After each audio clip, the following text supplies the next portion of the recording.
साथियों नमस्कार। मैं आज वाराणसी के पावन नगरी बाबा विश्वनाथ की पावन नगरी वाराणसी के दशाश्वमेध घाट पे आया हूँ।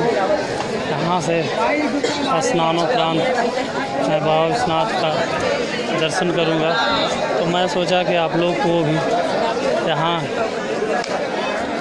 दशाश्वमेध घाट की जो अभी स्थिति और दृश्य है, मैं सोचा कि आप लोगों को भी बता दूं, दिखा दूं।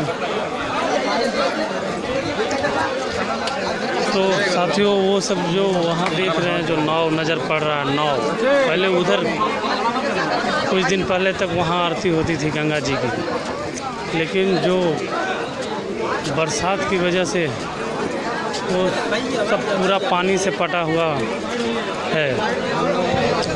और उसके बाद भी जो इतना बरसात इतना होने के बाद भी एक वाराणसी की अलग महिमा है। यहाँ पे तीर्थयात्रियों का, युवाओं का, ये जो बाबा विश्वनाथ में श्रद्धा है उसका हमको लग रहा है आप लोगों को देखने को मिल रहा होगा। ये देख लीजिए कितनी भीड़ है, तेज धूप भी है, उसके बावजूद कितनी भीड़ है। ये देख लीजिए जगह नहीं है, उसके बाद भी ऐसा महिमा है हमारे बाबा काशी विश्वनाथ जी का, जो लोगों को खींच के ही अपने पास ले ही आते हैं और लोग दर्शन से संतुष्ट और इनकी महिमा का गुणगान करते। ये देखिए, ये जो गंगा जी की स्थिति है, ये देख लीजिए, ये सारे दुकान मकान सब, वो थाना है, पुलिस वहाँ पे बैरक था। जब गंगा जी की आरती होती थी घाट पे, तो वो जो लाल का बैरक है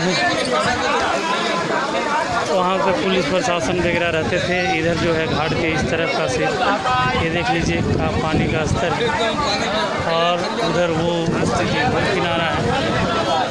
और ये देखिए सीढ़ी के बीच बीच सब नावें, इधर सीढ़ी ही सीढ़ी है, लेकिन एक भी सीढ़ी का पता नहीं चल रहा है, सिर्फ पानी भरा हुआ है दोस्तों। ये देख लीजिए, उसके बाद भी हमारे महिमा बनारस जी का एक अलग ही बयान कर रहा है।